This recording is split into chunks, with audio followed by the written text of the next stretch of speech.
चलो बच्चे दोबारा से स्टार्ट करते हैं। थोड़ी बहुत डिस्टर्बेंस होती रहती है।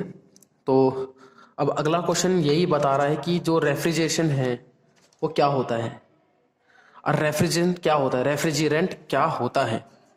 सबसे इंपॉर्टेंट क्वेश्चन आ सकता है, आया भी है। अगर मैं क्वेश्चन पेपर दिखाऊं तुम्हें तो देखो, what is a classification of refrigerant.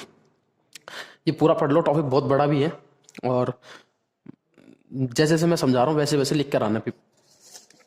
ठीक है, स्टार्ट करते हैं सही तरीके से।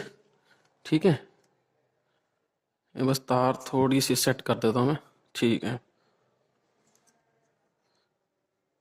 ठीक है। Refrigerant is a substance. क्या है? Refrigerant is a substance or a mixture.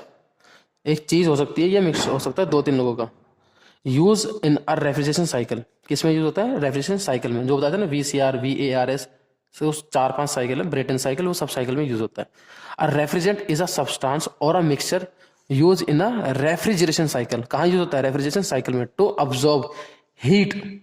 सबसे मेन काम क्या है इसको? अब्जॉर्ब करना हीट को फ्रॉम द स्पेस। ये किसी सराउंडिंग के अंदर का सामान में से लेगा या मटेरियल में से लेगा। And reject it to outside. अंदर से हीट लेके बाहर रिजेक्ट करना, इसको बोलते हैं रेफ्रिजरेंट का काम।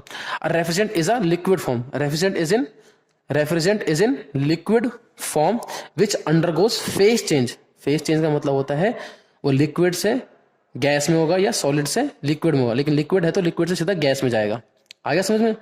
ये सब लिक्विड में होता है तो गैस में कन्वर्ट होगा। To facilitate cooling. क्या काम के लिए? कूलिंग के लिए। अब क्लासिफिकेशन देखो, क्लासिफिकेशन कितने टाइप की है केमिकल कंपोजिशन के हिसाब से है। पहली तो क्या है? क्लोरो, पहले बोलो क्लोरो फ्लोरो कार्बन, CFCS। इसका पहला है R11 R12। ये याद रखना। ये अब यूज नहीं होते हैं। क्यों?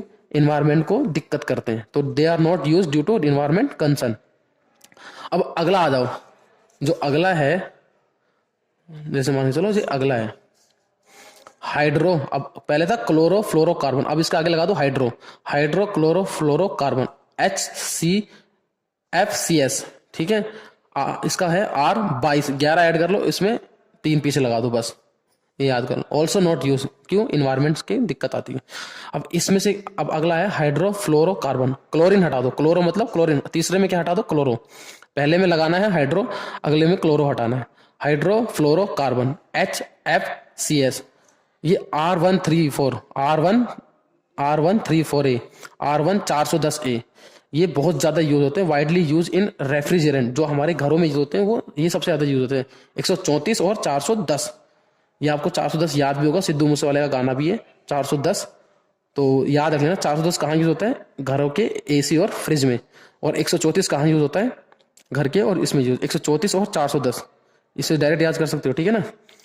डोमेस्टिक रेफ्रिजरेटर और फ्रीजर्स। अब अगला क्या है? हाइड्रोकार्बन। फ्लोरो हटा दो। अब हाइड्रोकार्बन जो पेट्रोल HC बोलते हैं, इसको बोलते हैं HC। ये होते हैं पेट्रोलियम जैसे टाइप होते हैं, वैसे हैं। R290 R600 किस में होता है? हाइड्रोकार्बन।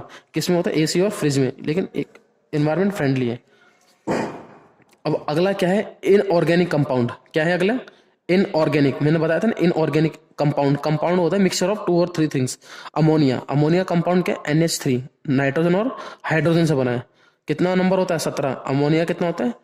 नाइट्रोजन का कितना नाइट्रोजन का होता है 14 और हाइड्रोजन का होता है 1। 14 और 3 17, तो 17 ऐसे बना। 44 किसका है? ऑक्सीजन। 16 दूनी 16 होता है इसका नंबर, और 16 होता है मास। 16 दूनी 32, 32 प्लस इसका होता है 16, 16 नहीं 12, 6 होता है इसका मास, हो गया डबल, तो 44 ऐसे आता है। ठीक है, आगे समझ में? अमोनिया कैसे निकला? 14 इसका मास होता है, 3 हाइड्रोजन का है, तो 1 का 3 गुना कितना हुआ? 3, तो 14 प्लस 3 17। ऐसे इसका है ऑक्सीजन का 16, 16 दूनी 32, 32 प्लस कार्बन का होता है 12, 44।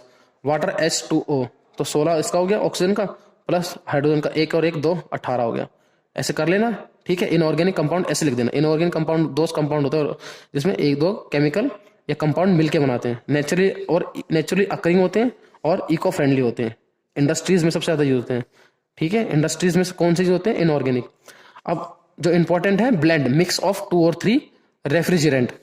इसका है 404। मान के चलो 407 हो गया, 502 हो गया, 404, 407 और 502। ठीक है, ऐसे याद कर लो, 404, 407, 502। इनमें दो टाइप के होते हैं, एजियोट्रॉपिक और जियोट्रॉपिक। एजियो सिंपल सी बात है, सबसे पहले ये याद कर लो जियोट्रॉपिक, इसके आगे ए लगा दो बस, ये दो बन जाएंगे और कुछ भी नहीं है। मिक्सचर ऑफ टू और मोर रेफ्रिजरेंट। ठीक है बेटा, यहाँ हमने खत्म करते हैं। और आपको ये वीडियो कैसी लगी ये जरूर बताना। क्वेश्चन पेपर बहुत बड़ा है, लेंथी है, 100 नंबर का पेपर है, इसको सॉल्व करने में लगेगा टाइम। बट तुम मुझे बताओ कि कौन सा क्वेश्चन सॉल्व करना चाहिए, मैं उस पर वीडियो बनाऊंगा ताकि तुम बच्चों की हेल्प हो सके। और मेरा जो मेन मोटिव है इस ये वीडियो बनाने का, मेरा मेन मोटिव रहेगा एमसीक्यू कवर करना और ये वन वर्ड, मेरा मेन मोटिव ये रहेगा। बाकी अगर तुम्हें कुछ और लाइक लेंथी क्वेश्चन, कुछ भी कोई टॉपिक समझना हो तो वो तुम मुझे बता सकते हो। ठीक है बेटा, तो अभी ये वीडियो यहाँ पे ख़त्म करते हैं। तो मैं यहाँ पे आरएसी के रिगार्डिंग तुम्हें पढ़ा रहा हूँ, रेफ्रिजरेशन ऑफ एयर कंडीशनिंग का। ठीक है बेटा, और ये भी मैं क्वेश्चन सॉल्व करता रहूँगा, तुम मुझे बस बताते रहना कमेंट करके वीडियो में कि तुम्हें क्या पसंद आया, किस चीज़ किस टॉपिक पे और क्या पढ़ना है, क्या क्या सब्जेक्ट में दिक्कत आ रही है, वो सब चीज़ें कमेंट करके बता देना। ठीक है, मैं उस पे जितना हो सकेगा मैं तुम्हारी हेल्प करूँगा, और जितना हो सकेगा मैं से और डिटेल में बताऊँगा मैं तुम्हें कैसे करने। और इसकी अगर न्यूमेरिकल तो देखो आते नहीं, मैंने जितने भी देखे हैं न्यूमेरिकल नहीं आते, तो न्यूमेरिकल हम करेंगे भी नहीं क्योंकि तुम्हारे एग्जाम में नहीं आते हैं। तो मैं अगर जैसे भी तुम्हारा सब्जेक्ट होगा या जैसे भी तुम्हारी जैसे प्रिपरेशन रहेगी, उस हिसाब से मैं तुम्हें, जैसे तुम्हारे डाउट रहेंगे उस हिसाब से मैं तुम्हारी प्रिपरेशन कराऊंगा। ठीक है बेटा, तो इस वीडियो को एंड करते हैं। ठीक है, इस वीडियो को एक तो लाइक कर देना और शेयर कर देना जिनको पसंद हो, और जिनको भी आगे लाइक पढ़ना हो तो लाइक कर देना, शेयर कर देना और कमेंट कर देना। ठीक है बेटा, धन्यवाद, टेक केयर।